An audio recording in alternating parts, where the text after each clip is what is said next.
अभी देखो अब ये सिग्निफिकेंट फिगर में क्या है, तो सिग्निफिकेंट फिगर्स में हम लोग को 7 रूल्स को फॉलो करना होता है। तो वो 7 रूल्स जो हैं या 7 जो रूल्स है उसके अगेंस्ट हम लोग अभी ये 3 फॉर्मूलाज देख रहे हैं, 3 रूल्स देख रहे हैं। क्या क्या है? तो फर्स्ट रूल है कि all non zero digits are significant. जितने भी नॉन जीरो डिजिट होंगे वो क्या होंगे? सिग्निफिकेंट है। यहाँ पे देखो सब नॉन जीरो है तो इसका कितना हो जाएगा वैल्यू? 4 significant figures. इसका कितना है? 3 है। यहाँ पे 4, इसमें 5। तो नॉन जीरो फिगर्स होना चाहिए, तो उसके लिए हम लोग सिग्निफिकेंट फिगर लिख लिए। नेक्स्ट है यहाँ पे all zeros occurring between 2 non zero digit. कोई भी 2 नॉन जीरो डिजिट होगा जिसके बीच में चाहे जितना भी जीरो आ जाए वो सब सिग्निफिकेंट फिगर में काउंट होगा। तो यहाँ पे देखो 1 2 3 4 कितना होगा इसका आंसर? 4। इसमें 4, यहाँ पे 1 2 3 4 5 6, इसमें कितना होगा? 3 4 और 3 7, 1 2 3 4 5 6 7। तो टोटल 7 फिगर्स आ जाएंगे, सिग्निफिकेंट फिगर्स कहलाएंगे। यहाँ पे जो मीनिंग बोला गया है कि क्या है कि जो भी जीरोस होंगे वो अगर नॉन जीरो डिजिट के बीच होते हैं तो वो वैलिड होगा। ठीक है, अब आते हैं all zeros to the right of last non zero digit. जैसे ही हम लोग का नॉन जीरो डिजिट खत्म हो गया ना, इसके बाद अगर कोई जीरो होता है, लाइक एग्जांपल यहाँ पे है नॉन जीरो डिजिट के बाद अगर जीरो होता है then digits are not significant. In that case ये जो जीरो होगा वो सिग्निफिकेंट नहीं माना जाएगा। तो यहाँ पे देखो 8700 है, तो नॉन जीरो डिजिट कहाँ है? कितना है? इसमें 2 है। उसके बाद का 2 जीरो तब इनवैलिड हो जाएगा। इसका आंसर कितना होगा? 2। यहाँ पे ध्यान देने वाली बात ये है कि इसी कंडीशन में अगर इस नंबर के बाद कोई मेजरमेंट वैल्यू का बोला रहता है, कोई अगर यूनिट होता है, मास है, केजी है, सेकंड है, अगर कहीं कोई यूनिट बोला हुआ है उस केस में ये पूरा वैलिड है। तो अभी ये क्या हो जाएगा आंसर? 4।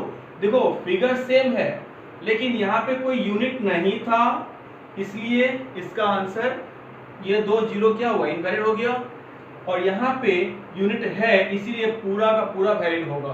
ठीक है, सिमिलरली यहाँ पर देखो कोई यूनिट नहीं है इसलिए हम लोग का ये जीरो जो है वो इनवैलिड हो जाएगा और सिग्निफिकेंट फिगर सिर्फ 3 होगा।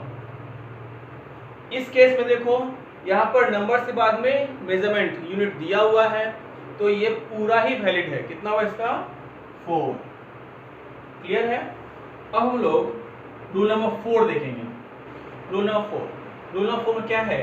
For a number less than 1, कोई भी नंबर होगा जो लेस देन 1 होना चाहिए, उस केस में द जीरो और zeros on the right side of decimal, इस डेसिमल के राइट साइड में जितने भी जीरोस हैं, ठीक है, the number of zeros right side of decimal but to the left of first non zero digit, but non zero digit से पहले, ये सारे क्या होंगे? Are not significant. ठीक है, तो क्या बोला हुआ है कि डेसिमल के बाद तक और नॉन जीरो डेसिमल से पहले, नॉन जीरो डिजिट से पहले जितने भी जीरोस होंगे वो सब क्या हो जाएंगे? Not significant. तो देखो अब यहाँ पे हम लोग का कितना आएगा आंसर सिग्निफिकेंट फिगर में? ये 3 आएगा। यहाँ पर देखो ये सब जीरो तो इनवैलिड हो गया, यहाँ पे 1 2 3 आएगा। इस केस में 2 आएगा। ठीक है, नेक्स्ट रूल है the trailing zero in a number with decimal are significant. कोई भी नंबर होगा जिसमें डेसिमल के बाद अगर जीरो आता है, डेसिमल के बाद सिग्निफिकेंट फिगर, ये नॉन डिजिट के बाद में भी, नॉन जीरो डिजिट के बाद भी अगर जीरो आता है तो भी ये सारे हमारे लिए क्या हो जाएंगे? अब वैलिड हो रहे हैं। तो देखो जैसे कि इस रूल में हम पढ़े हैं कि जीरो डेसिमल के बाद जो जीरो होगा वो नॉन जीरो डिजिट से पहले तक वाला सारा जीरो इनवैलिड होता है। तो ये हमारे लिए इनवैलिड हो गया। तो देखो यहाँ पे इस केस में, इस वाले क्वेश्चन में हम लोगों का सिग्निफिकेंट फिगर कितना होगा, ये 3 तो इनवैलिड हो गया, 1 2 3 4 5, ठीक है। अगेन यहाँ पे देखो 1 2 3 4 ये पूरा वैलिड होगा, क्योंकि डेसिमल के बाद अगर सिग्निफिकेंट फिगर आता है और इस सिग्निफिकेंट मतलब नॉन जीरो डिजिट आता है, इस नॉन जीरो डिजिट के बाद जितने भी जीरोस होंगे वो सब वैलिड होगा, ठीक है। अगेन यहाँ पे देखो नॉन जीरो डिजिट से पहले वाला ये हमारा कैंसिल हो गया, बचा क्या 2, आंसर कितना होगा 2। क्लियर है।